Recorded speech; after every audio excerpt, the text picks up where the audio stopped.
My name is Christina Miner. I was diagnosed at the age of 44 on 12/6/2019, a day I will never forget. For years, since I was in my early 20s, I kept on complaining about breast pain. It was after I had breastfed my daughter, and they were like, oh, you're fine, you're young, you should be okay. And I constantly had pain. So they ended up doing a mammogram when I was in my 20s. However, it came back fine. The doctor went over various things that I need to look over, look for. And that was it. Continued on years later, continued to have pain. 2015, it got so bad that I had a pulsating vein. My nipples continued to invert because they were like, oh, as long as they pop back out, it's fine. And I'm like, okay, but that's a sign of cancer. And they were like, no, but they're popping back out. And I'm like, okay, but I'm still having pain. And I felt lumps all the time, but they were like, oh, that's fibrocystic tissue. You should be okay. And so I kept on going back. 2015, I went to the doctor. He was like, you have to go get an ultrasound and a mammogram. So I got the mammogram, and the radiologist denied me of the ultrasound. And so I was like, what about the ultrasound? He was like, you don't need it. And so, you get the little card in the mail that says whether or not you're fine. And it came back that I was normal with a little bit of dense tissue, but I didn't question it because I was normal. The pain continued.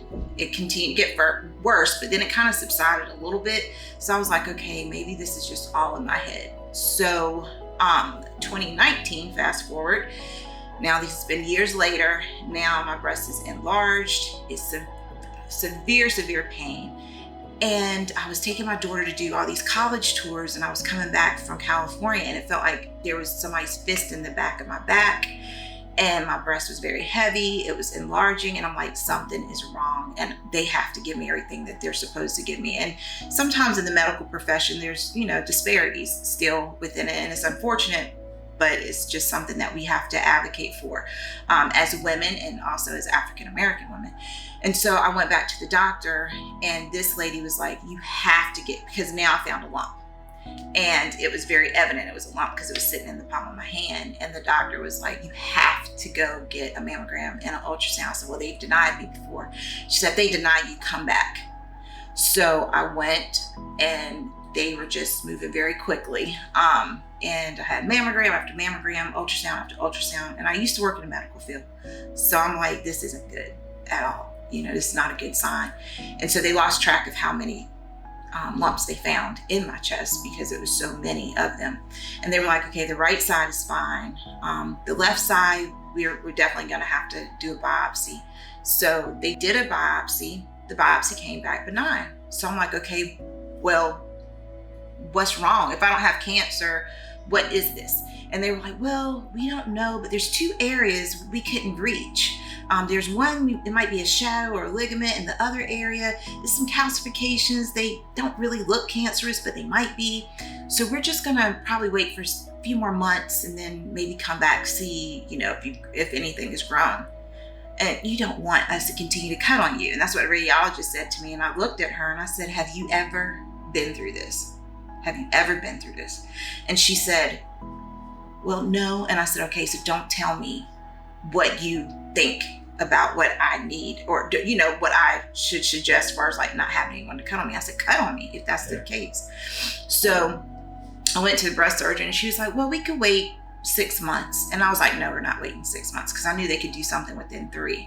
So her mother, I didn't know, also had breast cancer. And she looked at me and she was like, okay, 2 months, come back. So I came back in 2 months. They did a mammogram. It had grown. So I went, I'm probably gonna cry. I went and I had a biopsy done. And that biopsy came back that it was malignant. And I had DCIS, stage 0, ER/PR positive.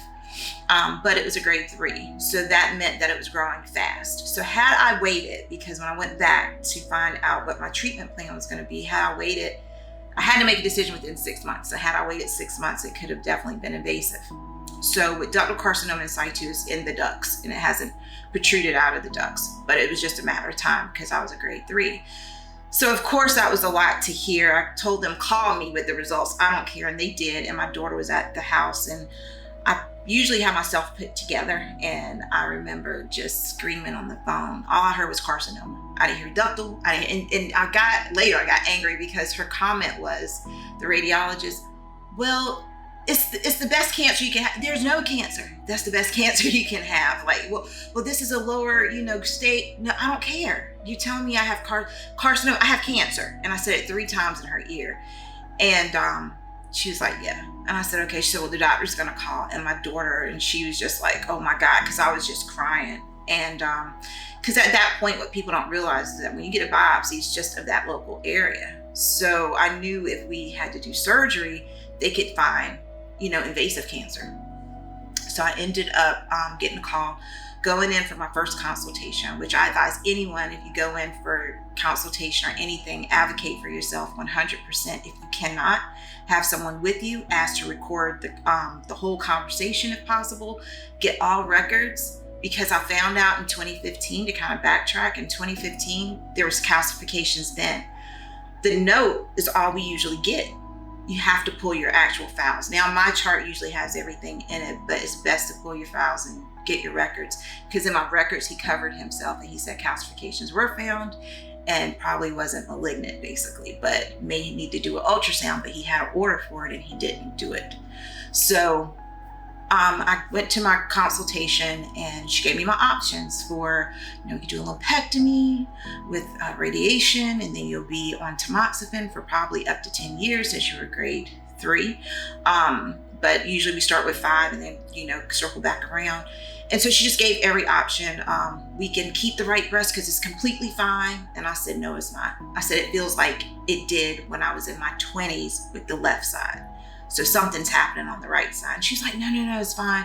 And I was like, no, take it. Take both of them. Because my husband asked a good question. I was worried about survival. He was worried about recurrence. So when the recurrence, the percentages changed. So with the double mastectomy, I had a 2% chance of a recurrence. With a lumpectomy, I think I have like 15%, 10 to 15%. So I was like, take both of them because the right is changing. I can feel it. And she was like, no. I was like, no, it is. I said, I don't know what it is, but something's happening. So I ended up getting the double mastectomy, in my head, reconstruction. I thought I'm gonna get reconstruction, I'm gonna get implants, I'm gonna get the little grafting that they do with the fat. Maybe my stomach be a little snatched up this summer. I'm trying to make kind of light of such a terrible situation, but didn't happen that way. I got the double mastectomy.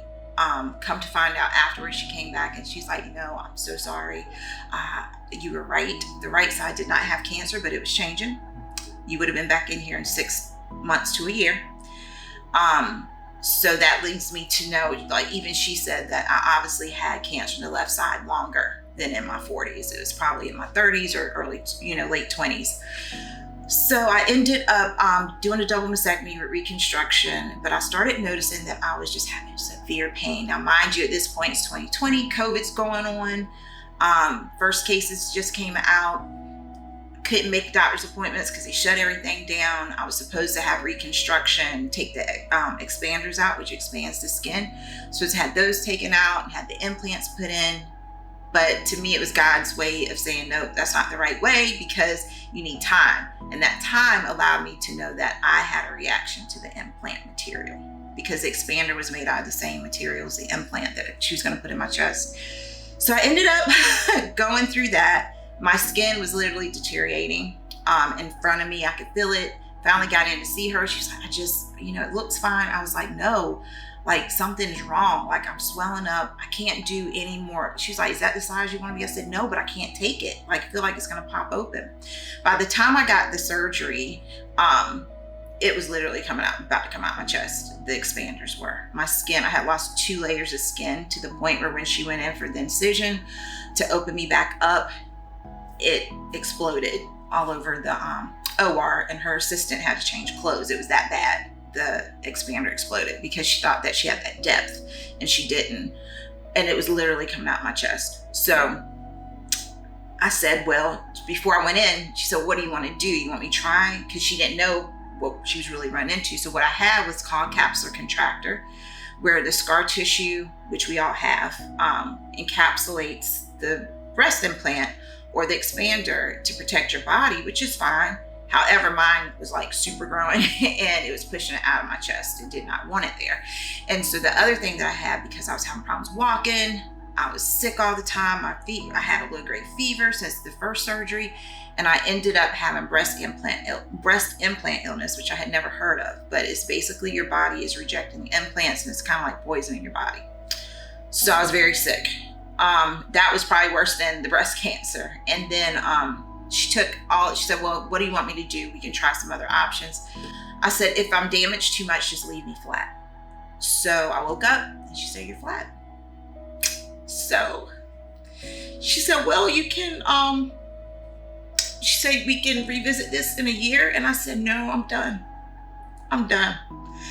And I've had, issues with like on the sides. I swell up sometimes, and it's not lymphedema, thank God, but I still have it's a lot of, when you get reconstructed like that or any type of surgery, it's just a long time. Sometimes it can take to heal. And it's taken me an exceptionally long time, but I had an exceptional lot of damage. But I was like, I'm alive. I'm alive, and I'm going to embrace me for who I am. And so I started doing photos on Instagram and stuff, just taking pictures of myself, writing things. I never was the type to take pictures in a sports bra. And I was like, I'm gonna start doing this because I'm gonna be okay with me. And I did. And some of it caught attention of people and they contacted me or whatever. Long story short, I ended up doing an article for Women's Health magazine exposing my bare chest, scars and all, of hysterectomy scars, breast cancer scars, just everything. And I'm okay with me. And I learned through this whole process to have grace with myself and to allow myself to be vulnerable for other people to help me. I am a Christian, and one of the stories that I love in the Bible is when they were going to war, and Moses couldn't continue to hold his arms up. And Aaron got on one side, got on the other side. He allowed them in his vulnerability to hold his arms up. So when I think of my sisters and brothers in the breast cancer community, that's what we do. We hold each other's arms up. And so when I got offered to do this photo shoot, once again, it's another way of holding my brothers and sisters' arms up, but also getting the message out to advocate for yourself. Don't let people tell you that cancer doesn't hurt, or you're okay, or you're too young. No, get checked and have someone to help you if need be and hold their arms up. So yes, that's my story. And now I'm just advocating as much as possible. My name is Christina Miner, and I am a survivor.